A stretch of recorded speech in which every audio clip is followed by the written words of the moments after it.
what are the chances that we could be born here, get to grow up here, and get to leave and come back here and spend the rest of our days? Oh, once I lived in Cottonwood and owned a little farm. When they called me down to Dixie, it caused me much alarm. To hoe the cane and cotton, I right away must go. But the reason why they sent me, I'm sure I do not know. Welcome to Not Forgotten, a podcast brought to you by the Doc Booth Foundation and hosted by noted writer Lyman, who has chronicled the stories, culture, and character of Utah's Dixie for more than 40 years. We'd like to invite our listeners to attend our annual benefit dinner for the Doc Booth Foundation on April 25th, 2026 at 6 p.m. at the Dixie Convention Center. This year, we're honoring Ted Spilsbury, who has been a beloved pillar in this community. If you can attend or would like to donate, you can buy tickets at docboothfoundation.org. Please plan on joining us. It's another amazing day in Utah's Dixie. We're in early February, and it feels like spring out there. In fact, you can hear the birds chirping, and the skies are blue, and none of us have a jacket on. I'm sitting here today with two of the greatest men of St. George that I've ever known. My heart is so full today to be with you, Derrill and Dale Larkin. Since we started the podcast, this is a moment I've been waiting for, the chance to sit down with the two of you and talk about your memories and your stories and what this place means to you. And I don't know how best to start here because you two are probably used to jumping in one or the other first. But Derrill told me earlier that Dale always gets the last word, and Dale told me that Derrill always gets the last word. But we'll find out who gets the first word here. Tell us about how it is that the Larkin family is in St. George. That's a great story for both of us to tell, but our parents were living in Idaho Falls, and my dad was working in a local store, and they were just there not knowing what was next in their lives. And Heber Thompson, who was also a St. George man, prior to my father and mother being here, was our dad's missionary companion in the southern states. And they needed a plumber in their plumbing business, Thompson Plumbing. And so he contacted our dad, Herman Larkin, says, would you come to St. George and be a plumber? And Dale, when was this? What? 1933. And so they didn't know for sure where they were going in life. They were happy. They were a young couple. They were just living, and they said, Where were their roots? Were they in Idaho Falls? Willard, Utah. Both of them were born and raised in Willard, Utah. So Heber said, come on down, and they came down, and my dad went to work for Thompson Plumbing. And then from there, later, he established his own plumbing business, and that's how they got to St. George. So Dale got the first word. That means you get the last word. Hey. Tell us about the Larkin family in St. George in the early 30s. When they came here, Dad wasn't a plumber when he came, but he learned the trade and was very successful at it. He was so good that he finally decided to leave and start his own business, which caused some consternation and maybe even a little bit of a hard feeling with the Thompsons at the time, because he decided to go on his own. And I think they appreciated how good he was at what he did. So they decided to start a new business, and there's a lot of detail we don't need to get into. They had some great help from other citizens of St. George, Orville Hafen and W.O. Bentley, and names that people don't know now much. But they were some of the principal businessmen of St. George, and they encouraged him to to take his own business. He was thinking of being a temple recorder, and I can't remember if it was Orville or Harold Snow asked him if he'd be the temple recorder. And then he was really thinking that would how you be. But he said, Herman, you can't do that. You've got to go on your own. You need to make a business. You can be very successful and you can contribute to the community in a greater way than if you are a temple recorder. I think he would have been a great recorder, and he would have loved it. But that's how he came. When he started his business, then our dad had 10 brothers and sisters. Well, our dad had 9 brothers and sisters, 10 tribes of Israel. Grandpa Larkin was Israel Larkin, and the family was the kids were the 10 tribes of Israel. Our dad being one of them. So his brother, Conrad, decided to move to St. George too. And so the two of them were here as Dad's business got going and it was being more successful and all that. And that's how that Mildred Larkin, who was Conrad's wife and mother, they were great friends and great partners almost because their husbands were in the business together. But I'm maybe getting ahead of myself that in 1948, Dad and his brother Conrad were on their way to Salt Lake City, actually on their way to Willard Bay to do some duck hunting, weren't they? And do some business. The third brother was going to go with them, but somehow decided not to go on that trip. Our dad flew. He was a pilot. He had his own airplane. So they took off from here and they got to Delta and then ran into a mountain. Literally killed them both in just the most unexpected, heartbreaking way for both of the widows. Now here's Montreux Larkin, our mother, with 5 children. Well, there were the 6 then, right then. And Mildred with 5 children, 2 widows. All under 14. All under 14. We were 9 years old, I think. 7. 7?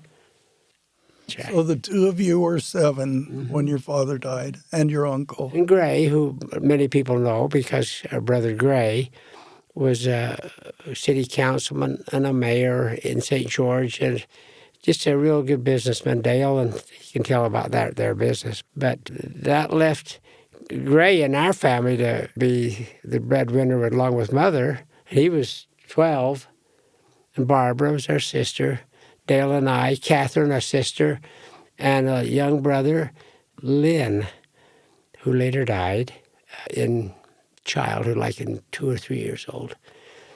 But that's how the Larkins kind of came, and that's the 2 families that are the ones that came to St. George of the Larkin group. So your father, Herman, and your mother, Montreux, they moved here in 1933. And your father died in 1948. So 15 years that he was here, and your family was born, and your siblings were born, you were born, and you were all very young. Yeah, Darrell and I were born in 41. Gray was born in 37, Barbara in 39. So, yeah, we were all pretty young. Tell us about those years. For those of us who know you and those of us who are coming to know you, we can't help but imagine what a tragedy that must have been and how heroic your mother, Montreux, must have been, and both mothers. It's really interesting to read Mother's history, but more specifically, her journal entries after Dad was killed. To read them just made you cry. It was just so tender and so emotional. And she was so bewildered what to do because she said, I knew nothing about the business. So he had a business. Our dad had a business with a branch in Salt Lake and Las Vegas and St. George and a little kind of a storefront in Panguitch and in Pioche. And all of a sudden he's gone. And Mother knew nothing about the business. So it was heartbreaking and so difficult. But the one thing she had, and it was only shortly before he was killed, he bought some insurance. So our mother didn't have to go to work.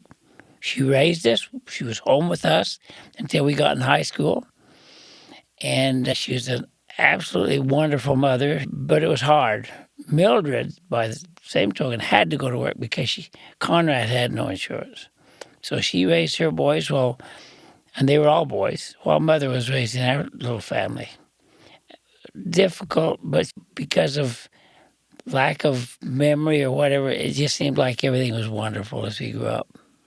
Yeah, I think that, and while that highlights the negative, difficult tragedy of life for our family, we grew up in Mayberry. Most people living in St. George probably don't know what Mayberry is. But if you go back to the old Andy Griffith story, and It was happy days, Darryl. happy days and happy days too. It was happy days.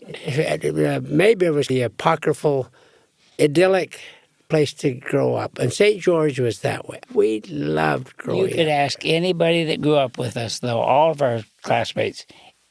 It was absolutely wonderful to grow up in St. George. Well, That's all there is to it. So set that scene for us, because you lived on 4th East Flood Street, Flood Street. 47 South, 4th East. 47 South. Right up the 4th. street from the Havens. Was that home built early on when they moved here? Maybe I could comment on that. Darryl and I were born in Mother's bedroom in that home, and they'd been in the home about 3 months, 4 months. Long. Brand new home. And it was a nice home because our dad and mom built a nice home for us, and we were born in Mother's bedroom. And this was 1941. 41. February of 41. And that was just north of where the chapel was built. Yes, It was to be eventually built there, and where the new firehouse is now. the firehouse number 1 now. Yeah, it's brand new. We live just north, just across the whatever wall might be there, dividing those properties now. And our doctor was Wilfred Reichman, who was a great country doctor, we'd call him. St. George at the time only had maybe 2 AW and, well, there were 3, and Con. Well, then Con came, of Con course. McGregor. So A.W. McGregor, Con McGregor, and Wilfred Reichman. And Wilfred Reichman was not only the doctor, he was our state president, and he lived the next door to us north on the corner, where now it was a bank. I'm not sure what business that is now. But so there we were in this wonderful place to grow up, gratefully for us. And who could not want to live in St. George today? And you imagine how good it was back then. It was quiet. It just gives me goosebumps thinking about where you lived and what the town must have been like at that time. You're a little bit older than I am, but I think we share the same kinds of memories. What you've written, Lyman, about St. George, you tell it the way it was. You read what you wrote, and that's the way it was.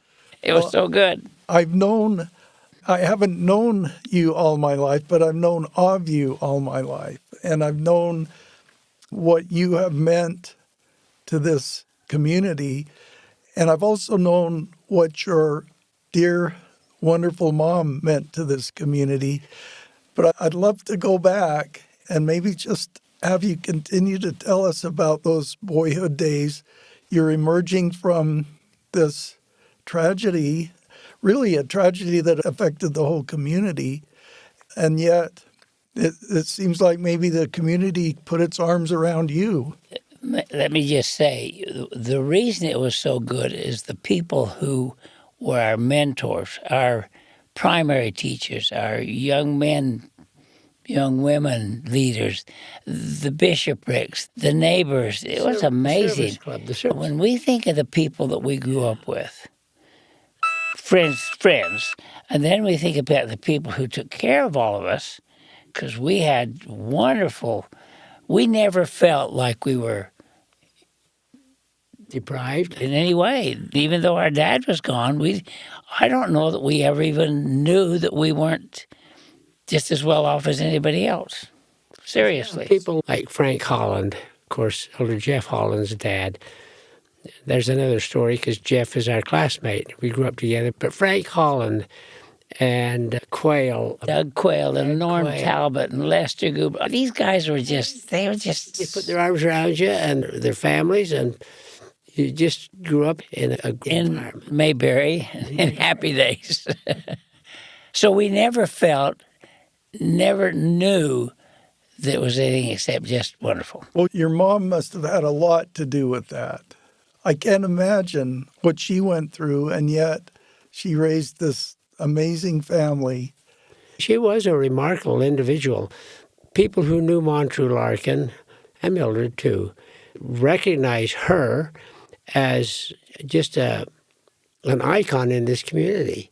She wrote about the community. She served the community. She was in who knows how many service organizations and organizations that did give service, like a service club, even though she wasn't a member of the service club. She ran for city council. She was on all kinds of stuff. We don't need to get into all that, but she was great, and so she was an incredible example to us.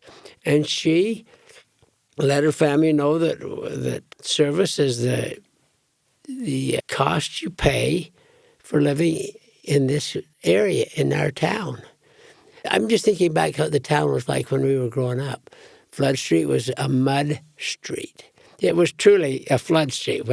And when it rained, the guys would get in their cars and make a heck of a mess. And then they had to get the graders in, the county graders, to grade Flood Street to get it to where people could drive through it.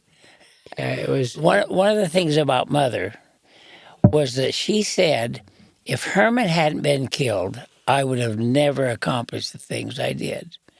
And it's true, because she was in his shadow. He was a real go-getter. He was a leader. He was a guy that was, he had 5 business locations, and he was still a young man. But she said that gave her an opportunity to really develop, because she had to. But even more than that, she just blossomed. She did. We didn't know it. We were just the kids. When our dad and Conrad flew to up northern Utah and we killed in their airplane, he was coming back for the city council elections that he was a candidate for. So that would have been Tuesday. And he was killed Can't remember what day it was. Friday or Saturday. No, because they came and got us at school, so it had to be Thursday or Friday. Yeah. And he was a very civic-oriented guy, and Dale says, this community, as you think back on it back in the day, was an opportunity for anyone to make good in their business or in their profession, but it also gave people an opportunity to serve others. And that's how what we grew up in, is that kind of an environment. And you did too. And that's why living in St. George is such a blessing.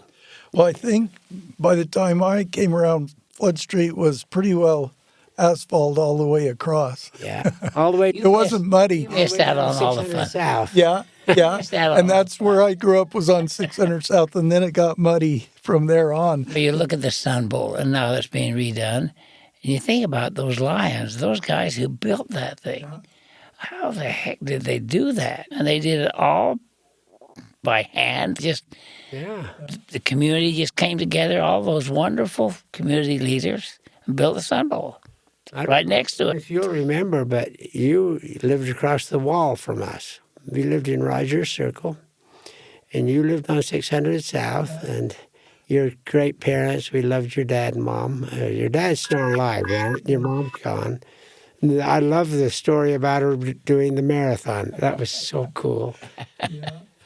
It's awesome to think about how this community was and the feelings that there were at that time, but also look at how we still have those kinds of connections. And even in neighborhoods like this one here, we're almost to the Arizona Strip now. We're just We about can there. throw a rock from where we're sitting into Arizona. But this is a great little neighborhood where kids are growing up together, families know each other.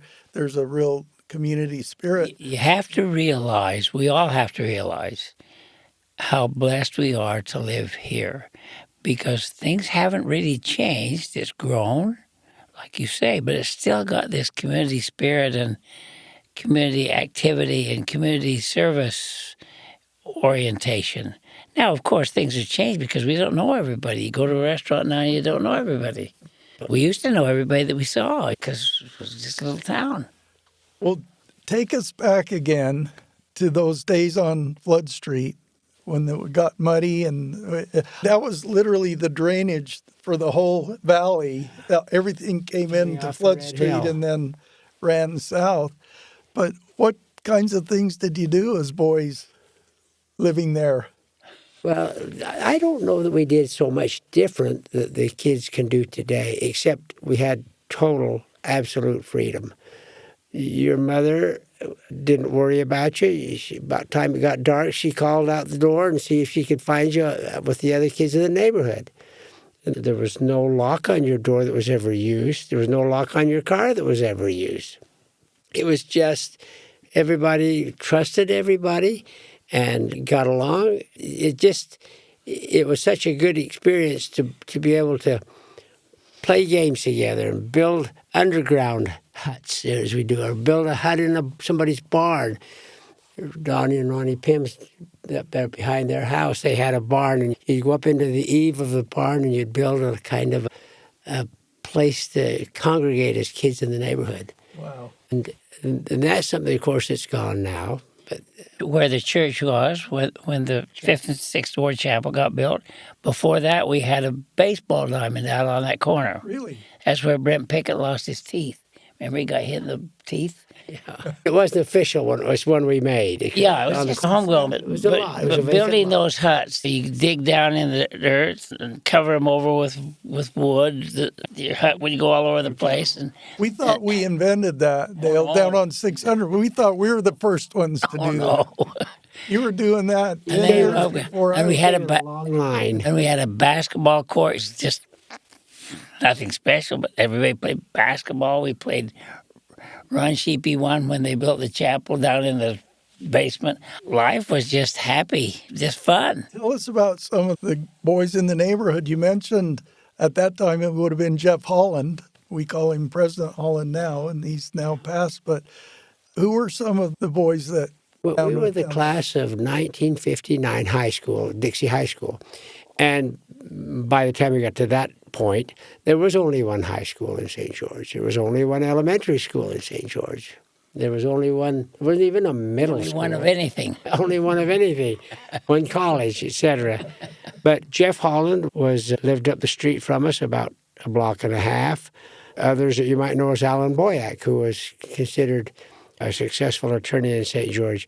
He was a bit of a character, as we know, and we loved Alan. Sam, we called him, Sam Boyack. Jimmy Donnie and Smith, Dottie Pym, they were twins right through the block. Grant MacArthur, who went on to be a very successful Scientist. biologist, scientist, professor, teacher. Jimmy Smoots. We're just kids. All of us just having a good time. Riding our bikes, getting roller skates when we could roller skate, and falling down and all the things that kids do. Got a concrete sidewalk, we could roller skate. But, yeah. Those are some of those that were in our class. How about some of the adults? You've mentioned some. You've mentioned Dr. President Reisman and some others, but who are some of the adults in the community that made a real difference in your lives? Rudyard Atkin was one. And Sid, his son, he was our bishop. Sid. Roger and Sid both. And the Atkins were very significant in our lives. They were in our ward, in our stake, church-wise. And then they were owners of the Sugarloaf Cafe, for example. And there was other men like, Klein Adams. Adams and Pendleton. Adams and Pendleton, yeah. Lester Gruber was a real influence in our lives. Yeah. And like I mentioned a little bit earlier, Norman Talbot was right there with them, and Doug Quayle. Those guys were just the best. They were just normal people is what I'm saying. But they were really good people. Lester had a center department store, where you worked. And I worked at J.C. Penney as we were later getting in our lives, before we went on our missions. That's why you've always dressed so well. I don't know about that, but We're not dressers. we're pretty casual about that. Well, that's awesome. My goodness, I feel very blessed that I knew your mom, Montreux, and I wish I could have known her longer and had more interaction with her than I did, but I treasure the time that I did know her.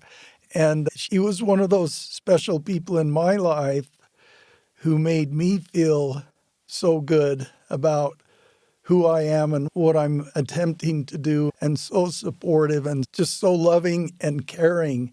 That's the sense that I have of her. And it's very helpful for me to learn a little bit more about her and her role as your mother. When Dad was killed, she stayed home, and so she was a mom. But when Darryl and I got to high school, then she went to the bookstore at Dixie College, which was Dixie College, Dixie High School. Remember, there was mix. And from then on, she started to quote, counsel, whatever the word is, to kids, and she'd build them up, and she'd encourage, and she'd help them to get over their inadequacies or their feeling of less worth or whatever it was. She just loved people, and her whole life became a series of helping. When somebody, it was really interesting, when somebody died, even people she didn't know, she'd hear somebody had been killed or died or whatever, she'd go. She didn't need to be invited. She'd just go to their home to comfort and to give support to them, young and old. But young people loved her because she was so helpful, so encouraging. Maybe the same things that you felt about her, just a positive aura about her personality. And maybe why she was so successful at that was because of the loss of her husband and the struggle. And 2 sons, 2 kids. So she could feel and empathize with almost anything and anybody. And she was good. She was so good to do it. That because she helped you and had an influence on you. And then besides that, then she started to just do all kinds of service work. Chamber of Commerce, 4-H club, church, anything where she could do something to serve, she wanted to serve. When she died at 92, just about 93, she was 14 days before she turned 93. She was over at St. George Rehab, and the family was gathering because they knew she was going to pass. Mother was upset because she couldn't go get a job, and she was right on her deathbed. That was our mother. Remember that, Darryl? Yeah. She just wanted to be doing. And it wasn't just then. For the last few years of her life, we kept saying, Mother, you've done your thing. Let somebody else do it. But she thought she should be the one that was doing it. She just had that, whatever it is, focus, drive. She had a drive to do more than any of her kids, although all of us have had opportunities to serve, but... And many of us still remember her writings, and she became a real traveler. Oh, yeah. A world traveler. All over the and world. she wrote about all of her travels. She became a travel guide for Continental Trailways, part of her. When did that bug hit her? I don't remember when it started, but she did. She traveled everywhere, around the world more than once. Most of all that happened after we were gone out of the home, of course, because Probably after we'd served mission, Fisher missions. married. But the community facilitated people to serve, didn't it? It was that way then. I think it's that way now. You look at the people who go on the city council. We just had an election, and these people like Jimmy Hughes, who's our new mayor, the people just want to give. They want to give to each other. And that's part of the ethos or the spirit of Dixie that this podcast has done so well in showing and demonstrating in all these different ways that we've seen. And we can remember how it was in our time. We had to leave because there wasn't anything to come back to in St. George in 1960 or 65. On our mission. Yeah, that all happened when the city got big enough. But people love to serve and show their patriotism, too. This is a very patriotic community. Let's go back again then, because you both grew up, you finished high school, and this was your town. This is where you were born. And then you both went away on missions. Tell us about that and where it took each of you, and then how you eventually came back to St. George. I have a comment about that that's kind of St. George-ish, Lyman. When I got to Central America, there was nobody except me from St. George. By the time I was in the mission about a year, there were 5 of us from St. George. Cleon Bundy, Rulon Nelson, Barbara Weekly, myself, and I'll think of the 5th. And they thought they knew that we were from St. George because we had the St. George drawl. And I said, we don't have a drawl. But the missionaries would talk about, you guys are from St. George. So because we can tell the way you talk. It was just great to be in Central America, where I went. And I loved the mission. And came back to find my sweetheart still here, which was good, because she waited. Well, she waited while she didn't wait. You know how that goes. So I was happy to be back home. And you married? Dixie Barnum from Enterprise. Wonderful. And I married Lana Frainer from Mesquite. So we met and dated 2 big town kids. And I kept Dixie Lyman until just, of course, this last August when she passed away. So we were married 61 years. Now Daryl's passed us up because he's 61 and a half and going on 62. We got married in June of 64, and he got married 2 weeks later in July of 64. Yeah. Well, I knew Dixie and I know Lana, and I know why you two are who you are and why you're so successful. And why we're so happy. And it's not only we may be successful, I hope. We were very blessed. I say, in all due candor, nobody's been more blessed than me. Notwithstanding, I've lost my wife. I challenge it. I challenge that, Dale, but So blessed. But I can't even dream of anybody thinking they're more blessed than I've been. Period. Yeah. Underscored. Well, you had us in Central America. Keep us going until you get back to St. George. I came back and went back to school at Dixie and so forth. And then Dixie and I went to Dixie College, and Dixie and I dated and got married. And away we went with the rest of our life. But you did spend some time away from here. Only after I graduated from Dixie College and BYU, and then I took 1 year to teach seminary in Idaho Falls. And then came back, went into business with Gray, our brother, and the rest is history for us. Why didn't you stay in Idaho Falls? I just didn't. I wanted to come back to St. George. Okay. I wanted to be home. That's what I was getting at. Well, there's no place like home. Why would we want to live anywhere else? To think about the fact that Dale has lived in St. George virtually his whole life, other than mission in Spain, and that 1 year in Idaho Falls, of course, BYU a couple of years. But this is home. I don't know, I couldn't live anywhere else. I don't know how I could. Well, but if they hadn't have done what they did in the mid-1960s out around the bend of the Red Hill, would you have still come back? Well, I'm not sure what you mean. Would you have stayed in St. George if they hadn't built that Red Hills golf course? Oh, yes. Now, Darryl might not have stayed. Well, speaking of golf, that was one of the things that made St. George go. And we were at a time when it was just a so-so town with the highway going through it, and nobody came back here, really, unless their dad had farming or a business. But the golf course made the big difference. But let me step back. When we came back in 1972, I remember I thought, I don't want to go back to St. George. I was off to graduate school.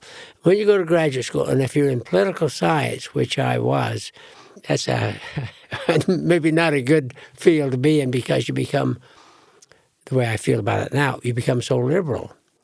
And I thought, I don't know if I want to go back to St. George. It's just an old town. I didn't sense the draw at the time. You know, they say you can't go back home, but you can go back home gratefully. And we did. Our family and Dale's family. And it was because of things like the golf course and the growth. When I came back, we got into business with Alan Coombs. We built the Four Seasons Motor Inn. You remember that? And so we could see the town growing. We could see some opportunity here to become successful, to have a job, to make a living, which early on was pretty tough. Since I've been here, and I didn't leave, other than that 1 year, what happened to St. George this is Bloomington, Green Valley, and golf. And air conditioning. Well, and air conditioning, which was our business. And we remember well going to the swimming pool, the old swimming pool down at Burnwood Park, having a great time swimming. Jeff Holland talked about it a lot. He said, yeah, then we get through, and then we go and Mom Larkin would make tuna fish sandwiches, and we'd lay around on the carpet in the living room and let this evap cooler blow on us because we're hot from being at the swimming pool. And he was talking about that to me the other day before he passed away. And speaking, you got to hear this. When Gray Larkin, our brother, who was 4 years older, and Dennis Holland, his friend, who was Jeff's older brother, graduated from high school, they said, we're going to get out of this stinking town. We're going to go make a way for us, a life away. So he and Dennis, Gray and Dennis, got in the car and drove to Sacramento to where Darwin Daly lived, cousin. And they were going to show this is graduation from high school. They were going to show their diploma to the people in Sacramento and get a good job. They were back in St. George the next day. They found out you can't go to Sacramento, California, show your high school diploma and think that people are going to hire you. But those two guys were sure that they could leave St. George and make their way in the world because they graduated and had their diploma. But it didn't work. And they wanted out of here. And one day.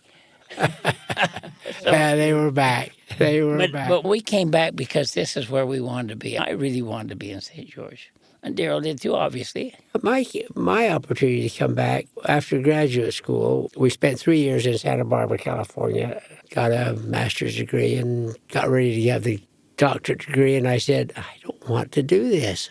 This is not what I want to do for the rest of my life. Alan Coombs was going to build the convention center, Four Seasons Motor Inn and Convention Center. So he talked to Dale and Gray, who had been plumbers for him and his building things here. And they said, would your brother be interested in coming back? You had to almost have some reason, something happened to you to get you back here. So we came back. He gave us an opportunity to come back and partner with him on the hotel. And we just loved it. We came back to... Well, Darryl, I think Dale mentioned Bloomington, Green Valley, golf, but the building of that first convention center in St. George was monumental. It really was. That was one of those key turning points in our community. It was, and it was probably a little before its time. We built this big convention center and had some home runs and strikeouts in our business. I remember going to the Anne Murray concert. Oh, yeah. That's right. I think I was still in high school. Oh, she was great, wasn't she? That was so awesome to go hear Anne Murray in what at that time seemed like such a large venue. It was. Really, it was. And to see an international star in St. George was pretty awesome. But interestingly enough, that was a home run. Frank Sinatra Jr. came to do a concert, and it was a disaster. And he did such an incredibly good job at the concert, but nobody came to the concert. But you're right. The Four Seasons was... I might have to start over here. It was Lynn Anderson. I think I remember it as Anne Murray. Okay, I'm going to remember it that way, too. Yeah. See, St. George, you're right. Electricity, air conditioning, and golf, and now a convention center and hotel. When we built the Four Seasons Motor Inn on the north side of St. George Boulevard, we said to ourselves, there'll never be another big hotel built here in St. George. This will be it. This is a big 81-unit hotel, and this will be the biggest we ever built in St. George, if you can imagine. But that reminds me, when I went to Spain as a mission president in 2000, and I hired a fellow to take my place in the business. And that was the end of my business. Been 33 years we'd been together. And I remember thinking, hey, I can go to Spain now. Everything's happened in St. George. In reality, nothing had happened, really, until the 2000 plus. Think what's happened in the last 25 years. Yeah. So amazing. Well, when we did the hotel, like we said, we thought it would be the last big hotel built in St. George. It was symptomatic of maybe a smaller vision. When I heard in about 2004 or 5 that the Hinckley Institute at University of Utah and there's another, Kim Gardner, they predicted that St. George would, by 2045, be over 200,000 people. And I said to myself, even though I'd been involved in the development, because that's what my career became, is development, I said, that's not going to happen. And the county's going to be more than 400,000 in 2045. No way could we see that. But look what's happened. And it's been a great ride for those of us who've been part of it. And it's still one of the most incredible places to live. People come here because they feel the spirit of the place. They come to a convention, or they come to senior games, or they come to... Yeah, and there's something about the spirit of this community. Like every weekend now, all these tournaments. It can be baseball, it can be softball, it can be volleyball, it can be dance, it can be these cheerleader groups. And thousands of people come to every one of them. And then that's that many more that say, hey, gosh, look at how beautiful it is. We've created a monster. One of my missionaries from Spain came to see me Sunday, and he was from Ohio. And he'd been playing golf at Sky Mountain with his daughter. They came out to see some people, and they said, yeah, this is really it. They were so impressed. Well, it was such a beautiful day. This was Saturday, and it was such a beautiful day. Oh. But people want to be here. I mean, we all know that. Yeah. We want to be here. But we didn't know we wanted to come back then. But now, as we look back on it, we can certainly see it. The picture is much clearer in retrospect. Well, as I sit here, I'm realizing how blessed we are that you came back because of the role you've each played in your own individual way of making this community, helping make this community what it is. And yes, we have in some ways created a monster. But as we talk about all of these things, the way we're talking about them now, we know that the community we grew up in and that we loved still exists, and that it's real, and there's something very special about it. And that's why so many people want to come here. And it's just growing. And is there any end to this? Are we going to? I don't see an end. Go any direction? I don't see an end. Water will be the only thing that I could envision. We could slow things to where they have to limit growth. What's really interesting is that when we grew up, people didn't want to come here. So during all those years while we were children, and maybe even into high school and so forth, people didn't want to come, but then there wasn't air conditioning and there wasn't all that we have. And now everybody wants to be here, and that's just the way it's going to be. They just keep coming. Yeah. The spirit of the town, the spirit of the community, and it's been great. It's an awesome place. I think one of the blessings is that, yes, many people want to come here and have come here, and many really good people have come here. And it continues to be a community of good people. People have asked me how I feel, having been born and raised here 85 years ago, to see this growth. And I honestly say 90%, maybe 99%, I don't know the percent, of the people that have come are good people. I don't feel in any way that this community has grown with anybody but good people. Sure, we're going to have a few that aren't, but they're just wonderful. Yeah, I think they come here and feel the spirit of the place and are assimilated into it. So they become what we want everybody to be. Become us. They become us. Now, they may not want to be us, but they do. I think Dale's right. You've seen it because you've written so much about St. George, and you've written it so well, Lyman. It's just amazing how you've been able to portray it. Yeah. You portray it exactly the way it is. Well, how many of us could do that? We just can't do that. You portray it in who you are, and that's so awesome. But just a thought, what Dale's just said. I have a neighbor that came from Texas, and he said, how do I learn about the community? What do you think I told him to read? I said, go look up anything that Lyman Hafen has written, because you capture the feeling, the spirit, the whole atmosphere. Everything about us. I know you don't want me to say that about you, but you do, Lyman, and we're so grateful for it. We really are grateful for it. Kids that live in Raleigh, North Carolina, I've sent them every one of your books, and they've read every one, and they love it because it brings them back home. Travis, our son that lives in North Carolina, it just brings him home when he reads about it. And that's another interesting thing, because you've each raised awesome families, and some of your children are here and some of them are in faraway places.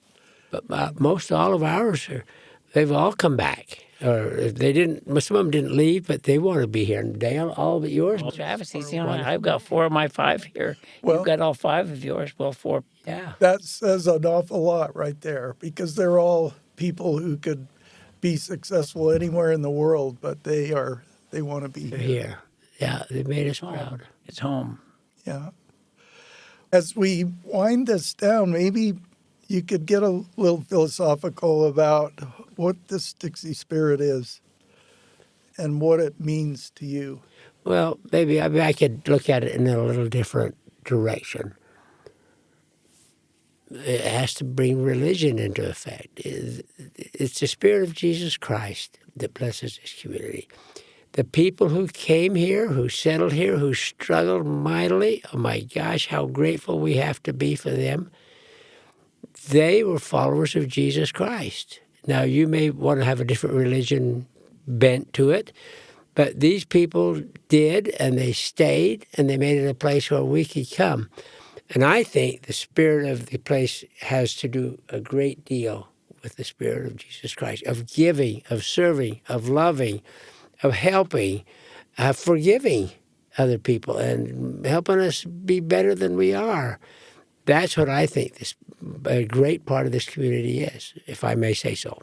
And so many people now, you're talking about when they came in the 1800s, 1860, 1861 too, but there's so many people now who carry that on. They have it in their DNA and their personality and the way they live.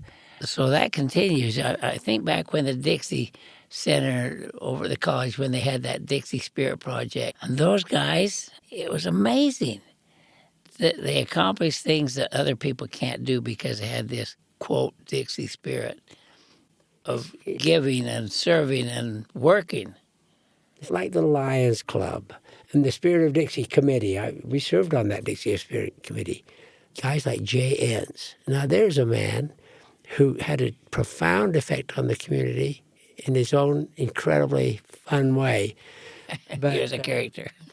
Yeah, and for me, it's a place where you can be yourself, but you can also learn from other people and grow and develop your business or your career and love it. Everything about it is great. The entertainment here, the recreation here. There's very little that we lack now. A lot of places don't have shopping, or they don't have culture, or they don't have university, music, or they don't have sports, or they don't, whatever it is. But St. George now, really, don't we really have everything? What do we lack? Sure feels like we've got it. We've got it. And a lot of that is thanks now to both of you. Now here's the secular and the spiritual. We've got 2 temples and 2 Costcos. Now, who else has 2 temples and 2 Costcos in the whole world? Yeah, that is remarkable. I think that is definitely a sign of what you're asking. What identifies us? Well, whatever it is, brings all these people and these new businesses and temples, and how great and how blessed we are, huh? That's awesome. We all knew and loved Carl Brooks, and he used to talk about, well, you're not a native unless your great-grandpa worked on the ditch, brought the water to town. He was just tongue-in-cheek with that because he, as well as the two of you know, that you don't have to have your great-great-great-grandparents' roots in St. George to be just as rooted here as anyone else. That's one of the things that has heartened me, is to see people move here and then become, and to take on that spirit and to become as deeply rooted as anyone whose grandpa worked on the ditch. One of the people that we all know that exemplifies that, he's older than Darrell and I, Diamond McPherson. He came to St. George. He's a very successful former president of Nationwide Insurance. Came to St. George and has just given so much that people don't even know about, with the spirit of Dixie, the spirit of the community. That's a perfect example of somebody that's just bought into it and become like the rest of us that love the community, the town. That's true. Dale and Derrill, this has been a wonderful hour. I would love to just continue on, and we'll have to again. Thanks to both of you to be here with you and to reminisce about some of these things. I know we've just hit the surface of many things here, but you've shared them so beautifully. And Dale, you got the first word, so maybe I'll let Darrell have the last. I just think that what are the chances that we could be born here, get to grow up here, and get to leave and come back here and spend the rest of our days? Dale and I were 85 in 9 days. Yeah. Wow. That's coming up. So we won't be here long. But we hope that our children will continue to enjoy the great things that we have. Blessings of prosperity, of community, of neighborliness, and I think they will. And how blessed we are. For those who went before, those who grew up with us and who are here now, that came from someplace else, and make it the best place in the world to live. Well, as I've said, and I'm repeating myself here, but the two of you are a huge part of making this the place that it is and the best place in the world. And I thank you. I appreciate the time today to be with you. It's been our pleasure. It really has. Enjoyed it. The Doc Booth Foundation is dedicated to empowering individuals through educational opportunities and promoting mental health advocacy. Through scholarships and funding for important community needs, the foundation perpetuates the can-do spirit of the founders of this community, using the lessons of the past to chart the course for a better future. Make your tax-deductible donation at docboothfoundation.org. Not Forgotten is produced by Ricky Valadez and made possible by the generous support of St. George Area Zag Stores, industry-leading tech support and accessories. Lyman Hafen's books can be found at lymanhafen.com. Once I lived in Cottonwood and owned a little farm. When they called me down to Dixie, it caused me much alarm. To hoe the cane and cotton, I right away must go. But the reason why they sent me, I'm sure I do not know. We came to Dixie and we called it home.